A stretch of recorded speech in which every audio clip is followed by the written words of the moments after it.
আমার আল্লাহ যে কত জ্ঞান মানুষকে দিয়েছেন, সে আল্লাহ পাক এরপরে বলতেছে ওমা উতিতু মিনাল ইলমি ইল্লা কালিলা।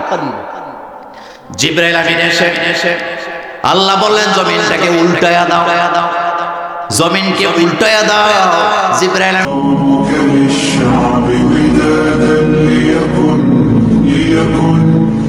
বলতেছেন আল্লাহ এই জমিনে তো কিছু ভালো মানুষ আছে, তো ভালো মানুষগুলাকে বের করে দিব নাকি?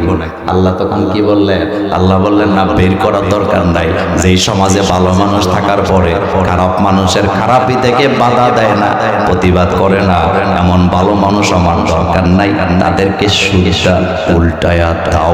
জিবরাইল আমিন তার হাত এভাবে জমিনে ঢুকায় দিয়া এইভাবে করে উঠাইয়া এভাবে উল্টাইছে। আল্লাহ কোরআনে বলেছেন এইবার বাহিরের জনপদের লোকেরা সেখানে যায় দেখে গ্রাম নাই, গাঁও নাই, মানুষের বসতি আছে, তার কোনো চিহ্ন নাই। সেই জায়গাটাকে পৃথিবীর বিজ্ঞানীরা নাম দিয়েছে ডেড সি। কথা কন না কেন যুবকেরা? কি নাম দিছে?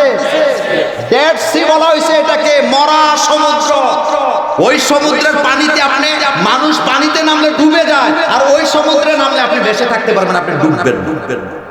এটা আল্লাহর গজব আর আযাবের একটা উপমা আল্লাহ পেশ করে রাখছেন আমাদের জন্য।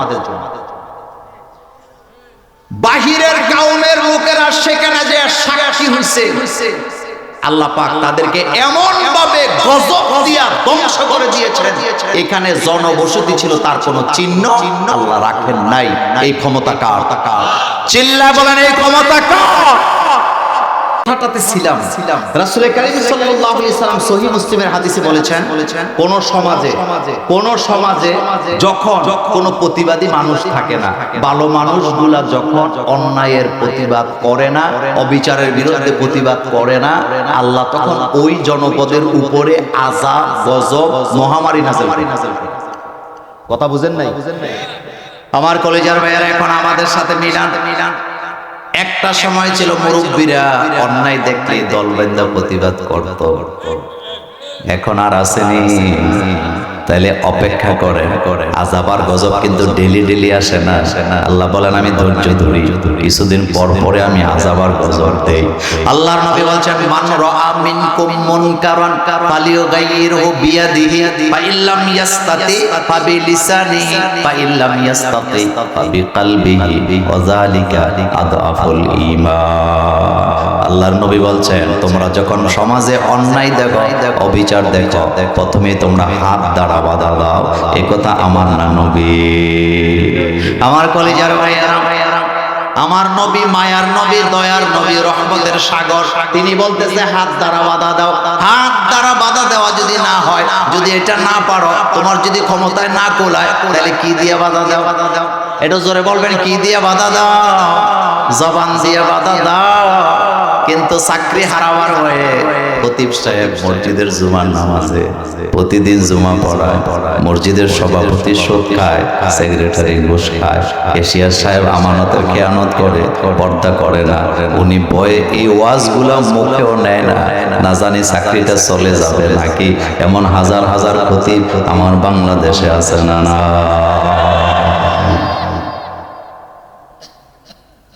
আল্লাহর নবী বলতেছেন তুমি মুখ দ্বারা বাধা দাও। মুখে বাধার অর্থ তো আপনিও বোঝেন, বলা, এটার বিরুদ্ধে প্রতিবাদ করা, জবানে বলা।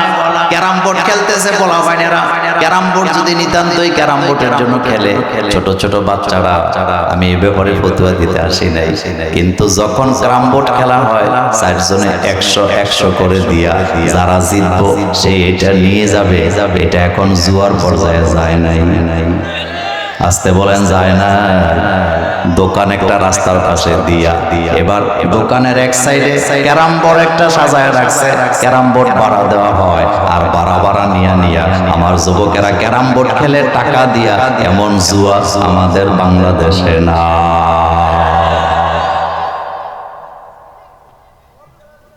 আপনি যান প্রতিবাদ করতেন, পরের দিন আপনার 8 কোটি ভাঙ্গা ফেলার সম্ভাবনা আছে না নাই? শুধু তাই নয়, আপনি যখন প্রতিবাদ করবেন আপনি ডাইনে বামে তাকায় দেখবেন ভালো ভালো মানুষগুলো মাথাটা নিচু করে চলে যাবে।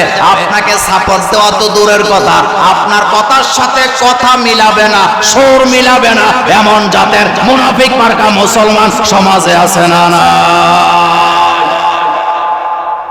আপনি জবান দিয়ে সাপোর্ট দিতে সমস্যাটা কি ছিল? আমার ভাই অন্যায় প্রতিবাদ করছে, আমি না হয় তার সাথে সাথে প্রতিবাদে অংশ নিতে পারি নাই, কিন্তু আমি যদি চিৎকার দিয়ে বলতাম আপনি এগিয়ে যান, আপনার সাথে আমরা আছি, আপনি যদি বলতাম আমরা সবাই আপনার সাথে আছি, সমাজ থেকে অন্যায় অবিচার দূর হয়ে যেত কিনা? চিল্লায় বলেন যেত কিনা? আমি জানি মসজিদের সভাপতি সব সুদে টাকা লাগায়। আমি খতিব সাহেব যদি চিল্লান দিয়ে বলতাম আপনি পেছনের কাতারে যান, আপনি সুদের ব্যবসা করেন, প্রকাশ্যে সুদ খান, সুদে টাকা লাগান, আপনি মসজিদের সভাপতি, এমন সভাপতি আমি চাই না। আপনি বারান্দায় যেয়ে বসেন আর এলাকা থেকে বের করেন কোন লোকটা আল্লাহরে ভয় পায়, সুদে টাকা লাগায় না, ওই লোকটারে দৌড়াই না এখানে বসায় দেন। এখন 90% মুসলমান যদি খতিব সাহেবের এই কথার সাথে সাপোর্ট দিয়ে দাঁড়ায় যাইতেন আর যদি বলতেন হ্যাঁ অবশ্যই আমরা এটা চাই, কোন সুদপুরকে মসজিদের সভাপতি হিসাবে দেখতে চাই না, তাইলে এটা অন্যায়ের প্রতিবাদকে সাপোর্ট করা হতো, অন্যায় চিরতরে মিসপার হয়ে যেত। কিন্তু উল্টা সবাই মিল্লা খতিব সাহেবরে সভাপতির সাথে বেয়াদবি করছে গয়া বের করে দেয়, এমন কমিটি আছে না? কপাল পোড়া মুসলমান, কপাল পোড়া।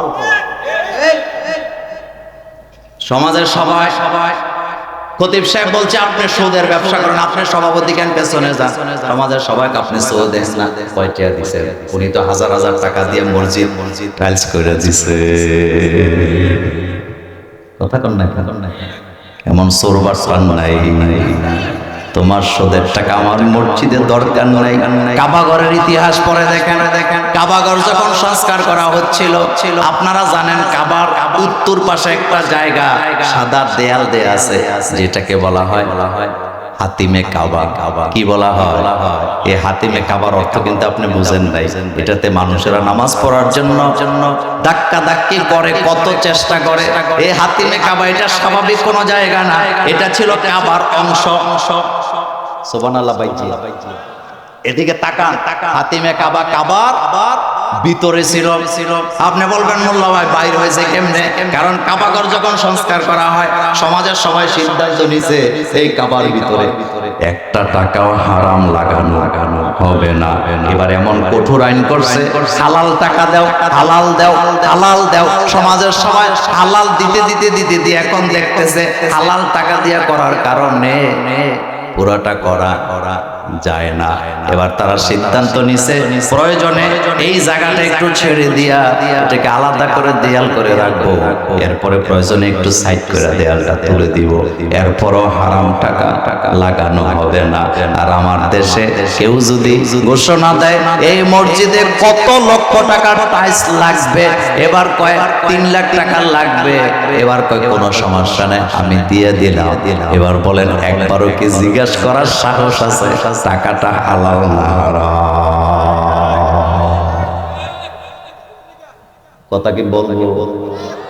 কথা কি বলবো? কালকে সকালে আবার সমালোচনা করেন যে মোল্লা ভাই যেন আর আমাদের এলাকায় না আসতে পারে। আল্লাহ নবী বলছেন মানরা আমিনকুম মুনকারান ফালিয়ুগাইয়িরহু বিয়াদিহি, অন্যায় দেখলে হাতে বাধা দিবা। এই হাতের বাধাটা আমার জাহের ভাই দিতে পারবে, ওনার ক্ষমতা আছে। ওসি সাহেব দিতে পারবে, ওনার ক্ষমতা আছে। আমাদের আখলাক চেয়ারম্যান দিতে পারবে, ক্ষমতা আছে।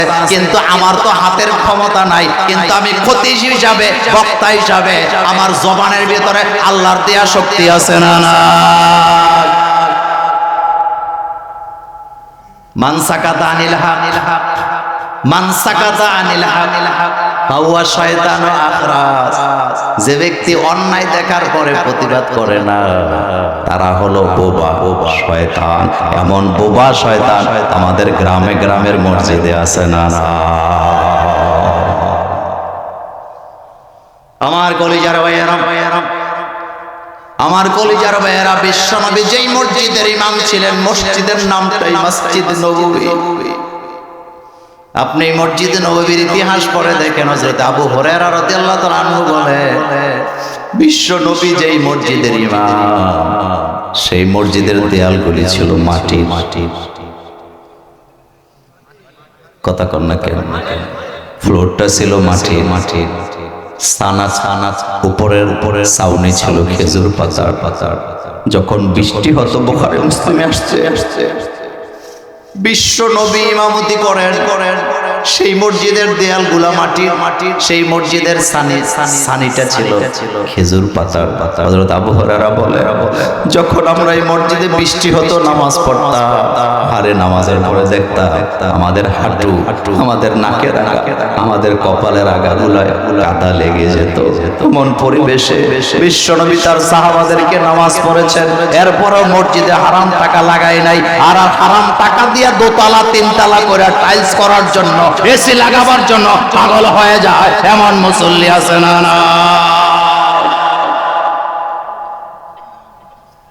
প্রতিবাদী হন। এরপরে নবীজি বলছেন, যদি জবানেও প্রতিবাদ বন্ধ হয়, বললেই যদি জেল হয়, জরিমানা হয়, তাহলে কি করতে হবে? আবি কালবিহি, আমাদের একটা কলব আছে না? আপনি মাইন্ড করেন না আমার কথায়, রাজনীতি কইছেন না। আপনি আমার হাত কন্ট্রোল করতে পারবেন হ্যান্ডকাপ লাগাইয়া, আপনি আমার জবান বন্ধ করতে পারবেন কথা না বলতে দিয়া, কিন্তু আপনি আমার হৃদয় কন্ট্রোল করতে পারবেন না। কারণ হৃদয়ের একচ্ছত্র মালিকানায় রাজধানী করেন কে? আমার হৃদয় আপনি কন্ট্রোল করতে পারবেন? এত আস্তে বলেন কেন? পারবেন। আমার রাসূলের মতো এত বড় বিজ্ঞানী পৃথিবীতে আর কেউ আছে? আমার রাসূলের মতো এত বড় মনোবিজ্ঞানী পৃথিবীতে আর কেউ আছে? রাসূল তো করতে পারতেন, তুমি হাত দিয়ে বাধা দাও, মুখ দিয়ে বাধা দাও, কিন্তু রাসূলের 3 নম্বর অপশন রাখলে, ভাবি কালবিহি, কলব দিয়ে বাধা দাও। কলবের বাধা মানে অন্তরের ভিতরে কোটি কোটি কেজি পরিমাণ তাদের জন্য ঘৃণা জমায় রাখো। অন্তর দিয়ে এগুলোরে ঘৃণা করো। এই ঘৃণাটা হলো আদাফু ঈমান। এরপরও বুঝা যাবে তোমার ঈমান আছে। সুবহানাল্লাহ বল। এরপরও বুঝা যাবে তোমার ঈমান। 20 বছর ইমাম সাহেব ইমামতি করছে, 5 বছর হক কথা বলছে, পরোয়া করে নাই, এমন ইমামও কিন্তু বাংলাদেশে আছে। আবার একটা লোক 40 বছর ইমামতি করছে, একদিনে একটা হক কথা বলার সাহস পাই নাই, এমন লোক আছে না? আমার